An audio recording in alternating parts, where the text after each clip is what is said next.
Awal mula siasat licik pria di Jambi terbongkar racuni pacar sesama jenis.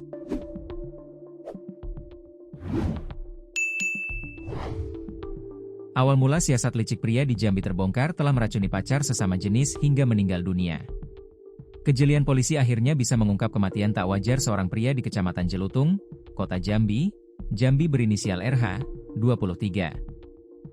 Sebab RH tiba-tiba mengalami kejang di kamar kos AFY di Jalan Profesor M. Yamin, Senin, 17 Juni 2025, sekitar pukul 16.45 waktu Indonesia Barat.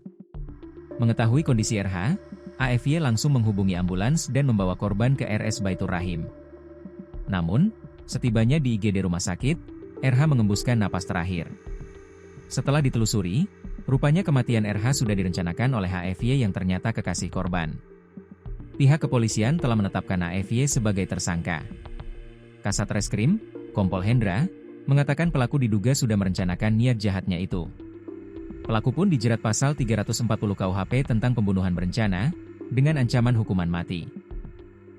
Dari hasil penyelidikan, kami tetapkan satu orang sebagai tersangka, yaitu AFY, ungkap Kompol Hendra, Selasa, 17 Juni 2025, dikutip dari tribunjambi.com. Saat diperiksa penyidik, AFY sempat membantah telah meracuni korban. Ia sempat mengelak dengan berdalih RH meninggal karena terjatuh di kamar mandi.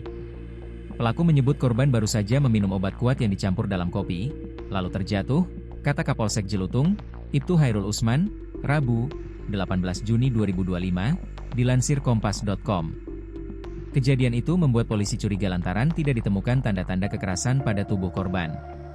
Saat olah tempat kejadian perkara, TKP, polisi menemukan plastik berisi garam. Pelaku lantas mengaku garam tersebut diberikan oleh seorang dukun dengan tujuan agar korban tidak pergi meninggalkannya. Bahkan untuk meyakinkan polisi, pelaku sempat meminum air garam dari botol kopi yang sebelumnya digunakan untuk meracuni korban. Jadi, setelah kejadian, pelaku langsung membuang sisa kopi yang bercampur kimia itu ke dalam kloset kamar mandi. Setelah itu, botolnya dicuci bersih, jelas Hairul. Fakta pembunuhan akhirnya terungkap setelah polisi memeriksa riwayat ponsel pelaku. Dalam ponsel tersebut, polisi menemukan bukti pembelian cairan kimia diduga sianida melalui platform belanja online. Setelah dicecar, tersangka akhirnya mengakui perbuatannya dan mengaku sakit hati kepada korban. Korban diketahui berencana akan menikah. Selain itu, AFY mengaku sakit hati karena sering dimaki oleh korban dan hubungan mereka tidak direstui keluarga korban. Kita dalami, dan dia akhirnya mengakui bahwa sakit hati dengan korban yang akan menikah. Karena mereka sudah pacaran 4 tahun, ujar Hairul.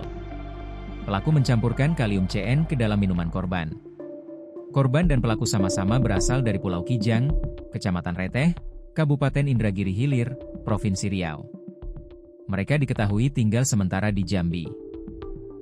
Dari data kepolisian, RH yang belum memiliki pekerjaan tetap selama ini tinggal di kawasan Jalan Bunga Padi, sedangkan AFY dikenal sebagai pekerja serabutan.